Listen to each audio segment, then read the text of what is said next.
Bonsoir et bienvenue à tous dans ce journal au sommaire de l'actualité ce dimanche.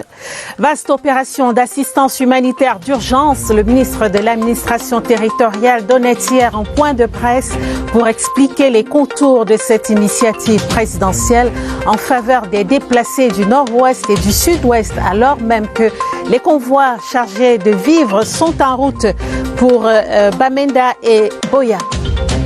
Nabila Audrey Monkam, Miss Cameroun 2020, la jeune dame de 24 ans originaire du Nord-Ouest, a fait la différence face aux autres candidates hier soir lors du grand concours de beauté. Son portrait, c'est à suivre dans ce journal. Et puis les tops et les flops de l'année 2019 en sport, le 20h30 ce soir. Regarde dans le rétroviseur. Nous accueillerons sur ce plateau Serge Gervais-Fouasgué, le rédacteur en chef à CRTV Sport. Voilà pour les titres. Et merci d'être avec nous. Don spécial du couple présidentiel. Le convoi chargé de vivres, matériel de couchage et kits sanitaires devrait arriver à destination à Bamenda et à Boya dans peu de temps maintenant. Le ministre de l'administration territoriale a saisi ce prétexte pour faire le point sur les activités du plan d'assistance humanitaire d'urgence. Paul Atangandji a rappelé à cette occasion l'engagement du gouvernement à assurer une meilleure prise en charge des personnes déplacées. C'était au cours d'un point de presse donné hier samedi ici à Yaoundé. Séverin Alégambélé. De nombreux représentants des organes de presse, des diplomates et quelques responsables du ministère de l'administration territoriale pour écouter le ministre Paul Atangandji dans une déclaration captivante de par son contenu. Après avoir placé dans son contexte le don spécial du couple présidentiel de 100 camions de denrées alimentaires, des kits sanitaires et du matériel de couchage, le coordonnateur national du plan d'assistance humanitaire d'urgence est revenu sur les actions majeures posées dans le cadre de cette initiative du président de la République. Le gouvernement a déjà accordé assistance à plus de 160 000 déplacés internes dans les régions du Nord-Ouest et du Sud-Ouest et à plus de 10 000 déplacés dans les autres régions. Force est de constater qu'il n'y a aucune crise humanitaire au Cameroun. Les déplacés internes continuent de bénéficier de l'attention toute particulière de son Excellence, Monsieur le Président de la République. Sur la foi des données disponibles, la situation humanitaire au Cameroun est sous contrôle.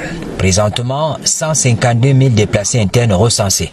Ce que le gouvernement attend par contre des partenaires, c'est la transparence et la collaboration dans la conduite des opérations d'assistance aux personnes en détresse. Lorsque nous distribuons l'aide humanitaire aux déplacés internes à Bonaberi, à Bafoussam, à Bamenda, à Manfé ou à Tombel, les denrées alimentaires, les kits sanitaires, les matériaux de construction, le matériel de couchage sont placés devant chaque bénéficiaire et devant chaque famille.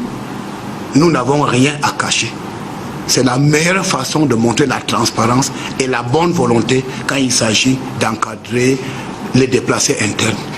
Et nous demandons à nos partenaires, n'est-ce pas, d'emboîter le pas et d'aller sur le terrain, exercer leurs activités dans la transparence, ayant déjà informé les autorités administratives locales. Le plan d'assistance humanitaire d'urgence est entré dans la deuxième phase d'accompagnement des personnes internes en leur offrant une meilleure insertion dans la société. Et j'ajoute à la suite de ce reportage que nos reporters sont mobilisés à Bamenda et à Boya et nous donnerons des nouvelles dès l'arrivée du convoi à destination. Dans la suite du journal, ce communiqué de Elections Cameroun, de la Direction générale des élections, dans le cadre du double scrutin législatif et municipal du 9 février 2020, le directeur général des élections a l'honneur d'inviter les partis politiques dont les listes de candidats ont été acceptées, les préfets et les sous-préfets à bien vouloir procéder à la désignation de leurs représentants dans les commissions locales de vote et les commissions communales de supervision. S'agissant des commissions locales de vote, un représentant par parti politique en compétition dans la commune concernée et un représentant de l'administration désigné par le sous-préfet territorialement compétent. Concernant la commission communale de supervision, un représentant par parti politique en compétition dans la commune concernée et 3 représentants de l'administration désignés par le préfet territorialement compétent. Toutes ces désignations devront se faire auprès du chef d'antenne communale d'Elections Cameroun. C'est un communiqué signé du Dr Essoussé Eric, le directeur général des élections. Nabila Audrey Monkam est la nouvelle Miss Cameroun 2020. Elle a reçu sa couronne hier samedi lors de la grande finale au Palais Polyvalent des Sports de Yaoundé. À 24 ans, cette originaire du Nord-Ouest a su mettre à profit ses connaissances en banque et finance niveau licence pour éblouir de son éloquence les jurés. Portrait de la nouvelle Miss Cameroun 2020, c'est avec Laurence Sokalia. Nous sommes samedi matin dans les coulisses de Miss Cameroun. Jusqu'ici, rien ne dissocie Miss Nord-Ouest des autres candidates. De façon anodine, elle se fait des petits massages crâniens et il y a comme une couronne scintillante sur ses airs naturels. Miss Cameroun 2020. Nabila Audrey Monkam, Miss Cameroun 2020. L'originaire de Balignonga dans le Nord-Ouest s'est distinguée des autres par son paraître et par son verbe. La beauté, c'est moi. Lever les foules, c'est une habitude qu'elle a depuis 2017, l'année où elle remporte son premier concours de beauté, Miss Seme Beach. En 2018, elle est couronnée Miss Earth Cameroun. C'est également un mannequin ayant dompté les podiums internationaux comme celui du Accra Fashion Week au Ghana. Elle a fait beaucoup d'allers et de retours entre les podiums et sa marche vers l'obtention de sa licence en banque et finance à l'université de Buea. À peine couronnée, c'est donc avec beaucoup d'aisance que Miss Cameroun 2020 parle à la presse. Mon projet, ça parle de bilinguisme, ça parle de multiculturalisme, vivre ensemble. Sa silhouette, posée sur ses 1,80 m, ne laisse pas paraître la gourmande et passionnée de cuisine qu'elle est. Son sourire, par contre, trahit son amour pour la photographie. Et des photos, elle en fera beaucoup avec sa nouvelle couronne. Et nous lui souhaitons bon vent durant l'année 2020. J-3 avant le nouvel an, Yaoundé, la capitale, vibre au rythme des fêtes de fin d'année, jeux d'attractions, foires, repas festifs et autres activités. Une belle ambiance en somme dans un décor féerique. Certains quartiers de la ville ont été complètement transformés et donnent à voir aux usagers. Suivons ce reportage de Elvire Ninangalim. Ils affluent de partout, des 4 coins de la ville de Yaoundé et de plus loin même encore. Telle une vague, l'ambiance carnavalesque des rues de la capitale emporte Sidonie et ses enfants venus savourer les plaisirs des jeux attractifs. Les enfants s'amusent bien, très bien, il n'y a pas de problème. Moi, en tant que parent, je les observe et je suis aussi très fière de les voir s'amuser là. Les manèges tournent en continu, emportant avec eux des bambins aux réactions variées. Entre appréhension et excitation, mais la magie fait toujours son effet. Pour un tour dans la grande roue, il faut s'armer de patience, mais pas de quoi décourager Carole et sa progéniture. Faut pas perdre de vue l'objectif. L'ambiance est très bonne, malgré qu'il y a un peu de surcharge pour les manèges. Les enfants n'arrivent pas vraiment à s'amuser. C'est du gros plat. Ce qui m'offre bien, plus c'est que je suis monté sur le cheval, j'ai fait la photo. C'était amusant. J'ai bien joué, j'ai vu des enfants s'amuser, j'ai un peu grignoté. Dans cette ambiance féerique, chacun trouve son compte. Articles de fête, confiseries et gourmandises sont proposés à chaque pas. Des animations et moments de détente qui font dénicher quelques talents.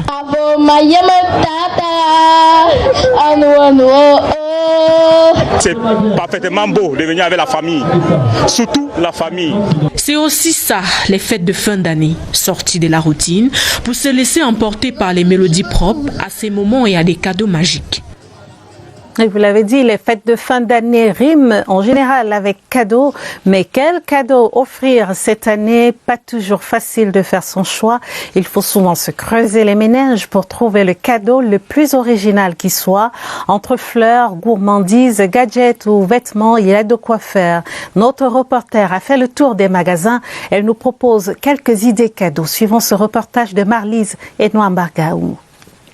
À offrir, pour Chantal, l'idée est toute trouvée. Son choix allie à la fois agréable et coquetterie pour ses bien-aimés. Une montre à mon époux, un joli parfum, et à mes enfants des tablettes et vélo. C'est l'occasion pour moi de montrer à ses proches qu'on pense à eux. Les magasins se sont alors bien préparés pour marquer les esprits. Bijoux, parfums, vin, chocolat, tout y est de quoi faire briller les yeux de la clientèle.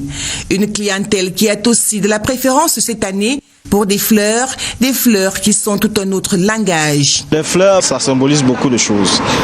Il y a l'amour, il y a la paix, il y a l'harmonie, donc tout ça va avec. Bien manger fait aussi partie des bons plans pendant cette période. Ici et là, on s'apprête à garnir des bonnes tables dans les restaurants, mais également en famille. La tradition des repas conviviaux sera respectée pour Daniel comme pour bien d'autres. Moi, je préfère vraiment comme cadeau offrir un bon repas, déjà à mes proches, aux membres de ma famille. Donc, je mets un accent sur tout ce qui est les délices de la table, la décoration, les plats, les vins, les pâtés.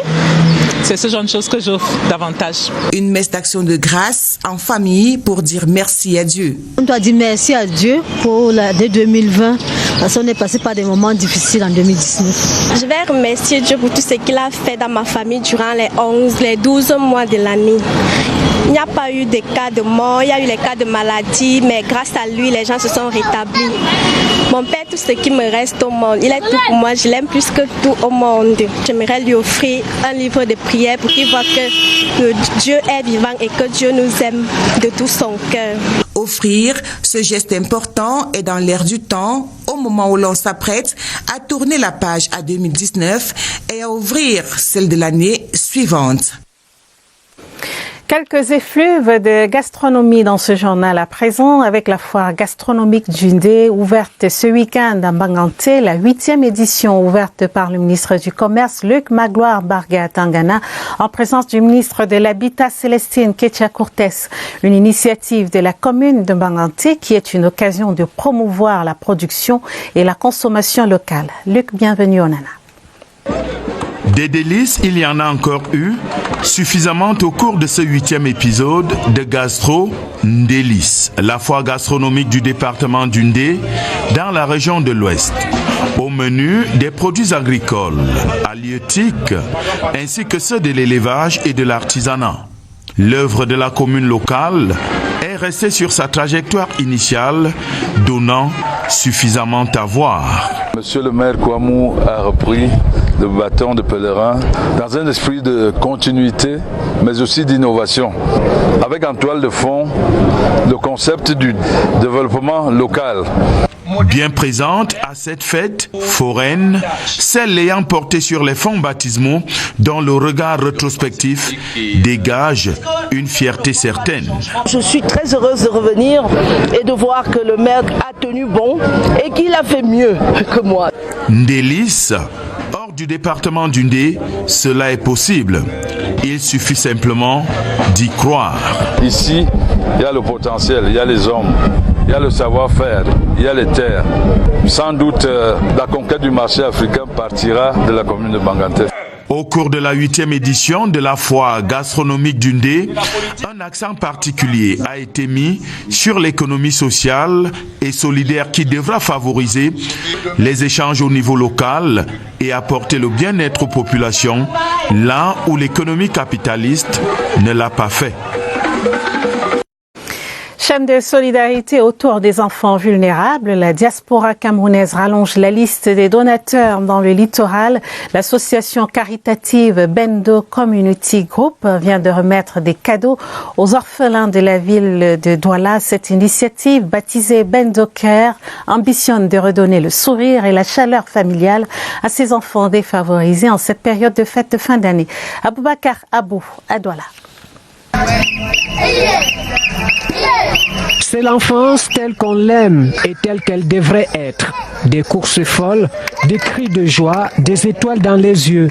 Les enfants orphelins de la capitale économique ont retrouvé ainsi la chaleur d'un foyer que les circonstances malheureuses leur ont arraché. Je suis venue dire bonjour à tout le monde. Je remercie encore le fondateur et ma crèche maman Marie-Claire de nous avoir toujours soutenus dans tous les moments difficiles. Leur nouveau papa et leur nouvelle maman rassemblés au sein de Bendo Community Group ont pensé à tout. L'objectif, c'est de procurer du sourire, procurer du bien-être, procurer de la joie aux enfants. Un tour dans la piscine dont les eaux douces seront guérison pour ces jeunes âmes meurtries par le chagrin. Un saut sur la balançoire qui les élève au-dessus d'un passé triste pour atterrir sur la piste de danse électrifiée par des pas qui esquissent la chorégraphie de l'espoir. Toute activité ludique nécessaire pour animer en ces êtres à part entière l'étincelle de vie qui s'éveille à cet âge délicat et qui leur donne un nouveau départ, un meilleur.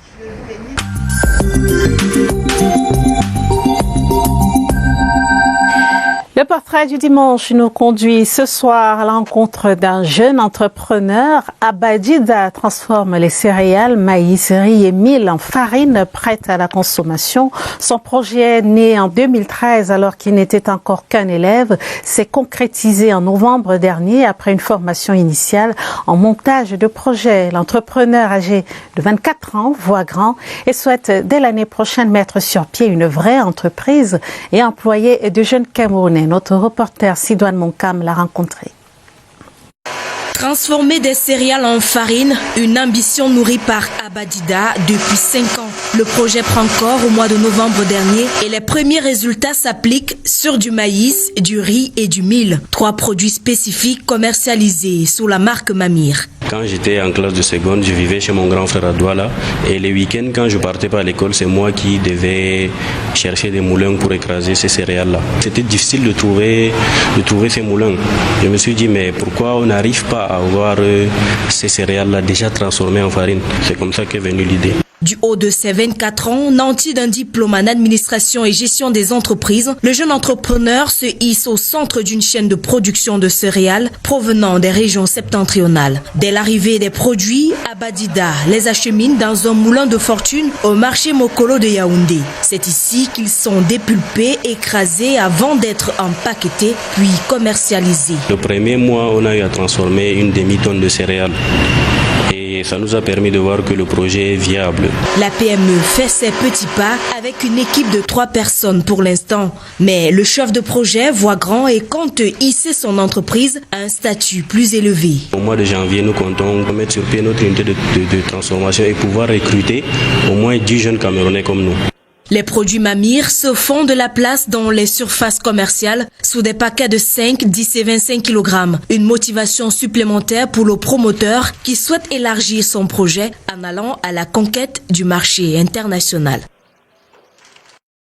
Dans le secteur de l'élevage, les chefs de section des services vétérinaires et chefs des centres zootechniques et vétérinaires de la Damawa, de l'Est et de l'extrême nord à l'école de la gestion des cliniques vétérinaires. Pendant 5 jours, les 140 participants que constituent les différentes délégations ont été édifiés sur l'alimentation des animaux, l'éthique et la déontologie vétérinaire, entre autres. Les précisions avec Nicole Massat à Marois. Les 140 chefs de section vétérinaires qui ont pris part à ce séminaire sont en mission pour booster la production animale. Ils ont enrichi leurs connaissances au cours de ces travaux au Centre national de formation zootechnique et vétérinaire de Marois. Sur les 5 thèmes, il y a eu la monographie, la déontologie professionnelle éthique, il y a eu l'embouche bovine et puis il y a eu la clinique et l'ISV. Ce qui fait donc que nous rentrons ici à Guéry. Le problème spécifique que ce séminaire va résoudre, c'est d'abord la transformation d'un chef de centre vétérinaire en véritable acteur de développement. Si la base n'est pas bien fondée, le haut va tomber. Le directeur du centre attend de ces derniers plus d'efficacité et de professionnalisme sur le terrain. Nous les avons mobilisés, nous les avons galvanisés sur le plan technique d'abord, avec un accès sur l'embouche bovine, parce que nous avons un déficit en viande. Quelle sera leur contribution dans la production de la viande au niveau national? Nous attendons qu'ils soient plus présents, qu'ils soient plus compétents, qu'ils développent un meilleur savoir-faire, un meilleur savoir-être. Des parchements ont sanctionné ces 5 jours de travaux visant à revaloriser le niveau technique et professionnel des personnels du secteur de l'élevage. Vie de nos municipalités, la commune de Mayo-Darlé dans la Damawa prévoit un peu plus de 600 millions de francs CFA pour l'amélioration des conditions de vie des populations. C'est dans le cadre de l'implémentation du Code général des collectivités territoriales décentralisées dès l'exercice budgétaire 2020. Les détails avec Michel Renaud. Wanja. Face aux exigences qu'impose la décentralisation, l'apport des populations locales dans le développement des collectivités reste une nécessité. La commune de Mayo-Darlé dans la Damawa salue pour cela la promulgation du nouveau Code général des collectivités territoriales décentralisées. C'est ainsi que les travaux de la session consacrée au budget 2020, tenue cette semaine dans cette commune, fixent de nouvelles orientations dans le sens de la discipline budgétaire. Mayo-Darlé attend énormément de cette nouvelle donne de la décentralisation. À Mayo-Darlé, nous avons accéléré même cette décentralisation avec la mandature qui tire vers sa fin. Il y a eu beaucoup de projets réalisés. L'électrification de toute la ville, nous ne fonctionnons plus avec les forages. Nous ouvrons le robinet et nous avons de l'eau potable. Il y a tellement de chantiers, il est difficile de tout citer. Avec plus de 600 millions comme prévision budgétaire, de nouveaux postes de recettes pourront voir le jour avec l'appui des services déconcentrés de l'État. Une véritable bouffée d'oxygène pour la réalisation des projets. En religion, en consécration de la case-chapelle Sainte-Rita de Nkonguet, nous sommes dans le diocèse d'Obala. Monseigneur Sostène Léopold Baimi Machéi, qui présidait la cérémonie hier samedi, demande aux fidèles de savoir exploiter cette chapelle consacrée, source de toute grâce et de tout bien. Pierre Binambarga. Nkonguet, quel nom drôle, quel nom de village qui promeut violence et cruauté. Monseigneur Baimi Machéi, votre chose.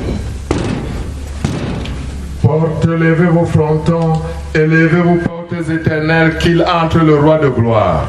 Nkonguet, dans une autre sémantique, projette mieux. Après des inhumations, il y avait des érosions et il ne remplissait plus les tombes. Donc une colline qui a 2 km et tout ce qui passait disait quelle est cette colline d'horreur. Comment ils peuvent être une guette comme ça, comment dire une colline. C'est donc ici en Nkonguet que Monseigneur Sostène Léopold Baimi Machéi vient consacrer une chapelle, la Sainte-Rita, est mise en exergue. C'est qu'à partir de ce joyau spirituel que les populations travaillent davantage pour la promotion de l'éducation et pour la promotion du développement intégral de cette localité. Déjà, comme poste central, notre action pastorale va consister à faire des célébrations régulières. L'évêque de Krivi, fils du diocèse d'Obala, Monseigneur Damas Zinga Tangana, entre alors dans les histoires du village. La chapelle n'appartient à personne. La cérémonie de consécration obéit au rituel romain. Litanie des saints, bénédiction d'objets sacrés, encensement, illumination, des moments de foi faste. Voilà donc un pôle central spirituel qui est donné à ces villages. Il reste aux fidèles, aux religieux, aux curés de la paroisse Saint-Pierre-Claver de savoir animer ce grand centre spirituel.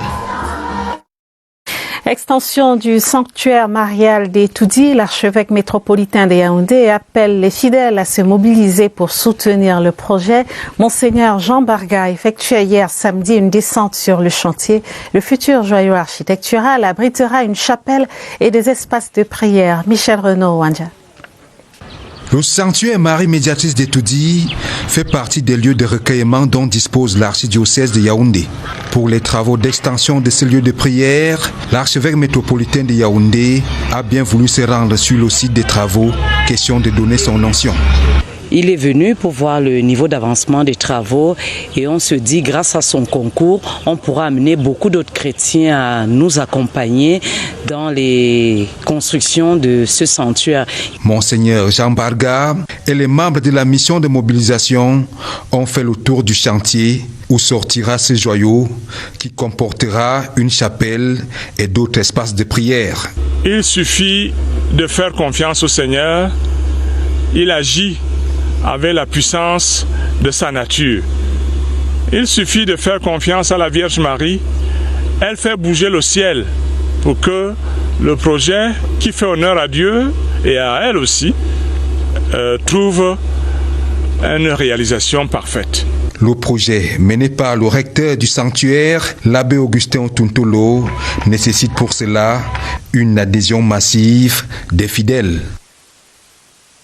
La communauté musulmane du Mayo-Bagno implore Allah pour le rétablissement d'un meilleur climat social au Cameroun. Elle vient sous la conduite des chefs traditionnels et guides religieux de Tibati et de Bagno d'organiser une prière pour la paix et la cohésion sociale en 2020. C'était en présence des autorités administratives du Mayo-Bagno dans la Damawa. Bienvenue, Époque, CRTV à Damawa. Ils expriment tous un même vœu, celui de voir un Cameroun en paix, un et indivisible. Cela sonne à la résilience d'observer cette paix être en faillite sans toutefois rien y faire. Dès lors, les guides spirituels musulmans des zones de Tibati et de Bagno jouent leur partition dans l'orchestre de la stabilité pacifique du pays. Cette grande foule de fidèles, composée en grande partie de femmes, ajoute des couleurs à cette cérémonie. Une initiative vraiment qui va tout direct avec ce que désire le pays pour le moment. Le pays en a besoin de la paix. Les lamibés de Tibati et de Bagno traduisent par cet exercice spirituel l'urgence d'une paix et d'une sécurité durable pour le Cameroun. Cette prière que nous pensons, Dieu l'agrée, Dieu nous aide à stabiliser le Mayo-Bagno. Nous voulons l'étendre à toute notre région, à tout notre pays, le Cameroun, pour que le Cameroun soit en paix. Le temps est donc donné en cette transition annuelle. Le climat social du Cameroun doit retrouver ses lettres de noblesse dès 2020. La suite à présent de notre série Rétro 2019 zoom ce soir sur le sport. 2 trophées continentaux obtenus en 2019 dans les sports collectifs. Celui de champion d'Afrique des moins de 17 ans au football décroché en Tanzanie et celui de champion d'Afrique de volleyball remporté au Caire en Égypte. À côté de ces 2 exploits majeurs, il y a la couronne perdue par les Lions indomptables à la CAN 2019 et la résiliation du contrat du groupe Piccini, ancien constructeur du stade Olembe à Yaoundé. Le panorama des grands événements sportifs au Cameroun en 2019, c'est avec Évariste Yenga. 29 novembre 2019, date historique. Un coup de stylo décide d'un remplacement au stade d'Olembe. Le professeur Narcisse Mwelekombi, ministre des Sports, résilie le contrat de l'entreprise italienne Gruppo Piccini en charge de la construction du complexe sportif d'Olembe depuis 2015.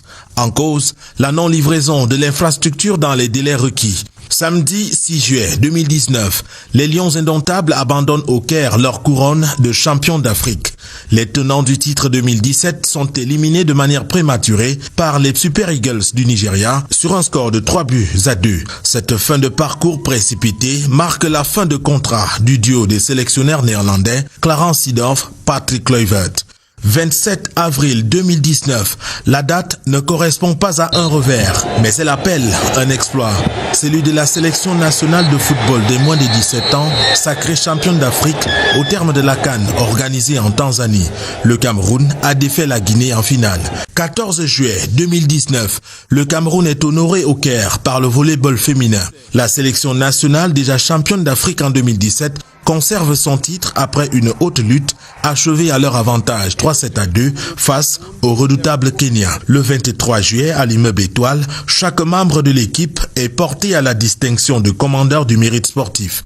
Une instruction du président de la République Paul Biya, mise en exécution par le Premier ministre Joseph Djangouté. C'est l'un des faits saillants d'une saison sportive pas toujours rose. Et depuis le 27 décembre dernier, le ministre des Sports et de l'Éducation physique, le professeur Narcisse Mwelekombi, effectue la revue des différents chantiers retenus dans le cadre du CHAN 2020 et de la CAN 2021.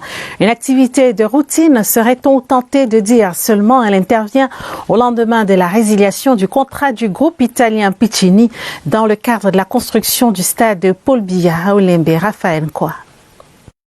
Adjudicataire d'un marché en date du 30 décembre 2015 relatif à la construction du complexe sportif d'Olembe dans la banlieue de la capitale, le groupe italien Pitini n'a pas été en mesure de livrer l'ouvrage dans les délais contractuels prescrits pour la CAN 2019. D'où le coup de sang du maître d'ouvrage, le ministre des Sports et de l'Éducation physique, qui a décidé d'attribuer les travaux d'achèvement à l'entreprise canadienne McGill. En plus du retard dûment constaté dans la livraison de l'ouvrage qui aurait dû s'effectuer au mois de septembre 2018, les pouvoirs publics tiennent d'autres arguments de poids. La violation de la législation sociale, caractérisée par l'accumulation des arriérés de salaire des travailleurs, l'arrêt des travaux et l'abandon du chantier constaté par voie d'huissier, le non-respect des ordres de service relatifs aux engagements contractuels. Pourtant, au mois de juillet dernier, le président du groupe Pitini, Makonnen Asmaron, avait obtenu du gouvernement les garanties financières supplémentaires et assuré que la construction du stade d'Olembe sera achevée avant la fin de cette année 2019. Nous y sommes et c'est le groupe canadien McGill qui a dû être retenu par le Cameroun pour livrer l'ouvrage au mois de juin prochain. 6 mois chrono pour une entreprise qui a déjà reçu le pari de la rénovation du stade de la réunification à Douala et qui hérite d'un chantier dont le taux de réalisation est estimé à 70%. McGill est sur site depuis 3 semaines après une passation de service 100 heures avec Pitini, présidé par le maître d'ouvrage, le ministre des Sports et de l'Éducation physique, Narcisse Moelle-Kombi. Nous n'attendons plus que les clés de la maison Olembe en juin prochain. Pas une place, mais 60 000. Et j'accueille sur ce plateau le rédacteur en chef des sports, Serge Fouasquet. Bonsoir Serge. Bonsoir Karine. On vient de le voir dans les 2 reportages, les faits marquants de l'année 2019. Certains restent encore plus frappants et plus parlants parce que satisfaisants.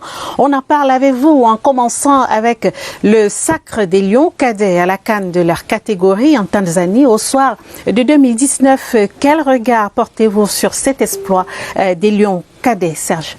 D'entrée déjà, Karine, il faut souligner que, pour s'en féliciter d'ailleurs, qu'il s'agissait d'une victoire collective, victoire d'un groupe amené par un homme de devoirs habitué à la détection, mais surtout à la formation des jeunes talents. Thomas Libi, l'entraîneur des Lions cadets, est devenu l'âme de cette équipe. Il a su constituer son groupe, le transformant en famille, un groupe à l'esprit conquérant, une force qui a fait douter les adversaires, d'où le sacre 17 ans après la médaille d'or au Swaziland, une victoire précédée par la victoire de la Coupe de l'UNIFAC, d'abord à Yaoundé, puis à Malabo en Guinée équatoriale. Malheureusement, sur le front de la Coupe du Monde des moins de 17 ans, le manque des matchs amicaux, les problèmes de primes et celui des joueurs de la diaspora vont contribuer à anticiper la sortie du Cameroun au premier tour avec pour première conséquence le limogeage de tout le staff technique alors que ce staff évoluait sans contrat juste pour l'amour de la formation dans un contexte où le football jeune attend toujours un meilleur encadrement. Karine. Et 2 mois plus tard, cette fois chez les seniors au pied des pyramides en Égypte, les champions d'Afrique en titre n'ont pas pu tenir leur rang. C'était malheureusement la grosse déception de l'année, Karine.